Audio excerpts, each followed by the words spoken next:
We do have rain chances over the next few days, but they're going to continue to decrease here as we get into the weekend with those high temperatures in the 80s. And looking ahead to next week, we're going to see another shot of some cooler, drier air out of Canada. That will bring our lows into the 50s and highs in the 70s here by Tuesday and Wednesday.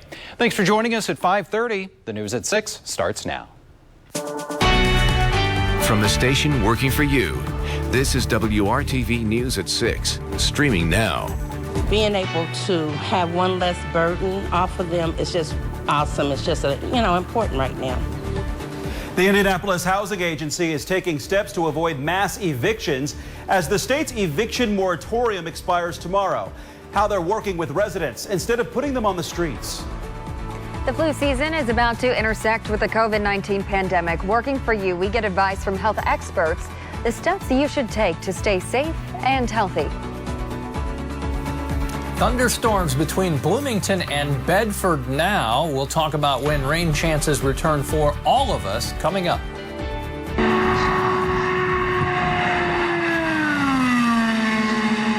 It's day 2 of practice for the Indianapolis 500. That means we're back trackside with sports director Dave First and driver analyst Tony Kanaan. Welcome into the news at 6 here on WRTV. I'm Amanda Starrantino. And I'm Marc Mullins. First at 6 o'clock tonight, the moratorium on evictions here in Indiana will expire tomorrow. So that means Hoosiers who were unable to pay their rent in the past few months during the pandemic are at risk of being evicted.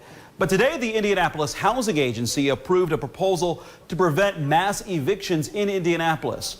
Working for you, WRTV's Stephanie Wade is finding information that's critical if you or someone you know is at risk of being evicted.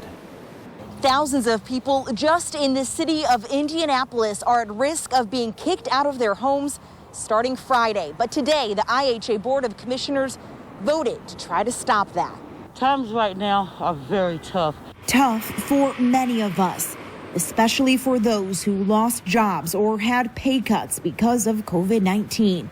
And with the state's eviction moratorium expiring tomorrow, that puts literally hundreds of thousands of Hoosiers who were unable to pay their rent the past few months, potentially on the streets. Already we have a lot of homeless out here, and you've got families with illness, families with kids. Where are they going to go? The jobs are closed down. What are we going to do? We are crying for help. But for those who live at one of the 13 Indianapolis Housing Agency properties in Marion County, which is about 2,000 families right now, IHA is offering them a repayment agreement plan rather than facing immediate eviction.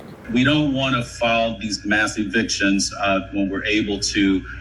We would like to, again, provide stable housing for our residents so that they can focus on employment and not having to worry about a place to call home. They're worried about jobs, their income. They're worried about food. They're worried about their children. So the last thing that they need to be worried about now is having a roof, whether or not a roof is going to be snatched from over their heads. Currently, 900 households are behind on rent, according to IHA, which translates to nearly $1 million.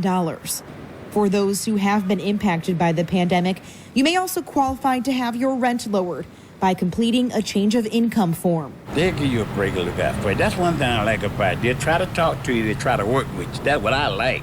Families struggling right now, just trying to survive. I'm begging. I am pleading. I'm a 61-year-old breast cancer survivor. My daughter is battling breast cancer survivor. She signed up for the rental assistance, and thank God that she has gotten approved. And I just know that we're going to get through this. Stephanie Wade, WRTV.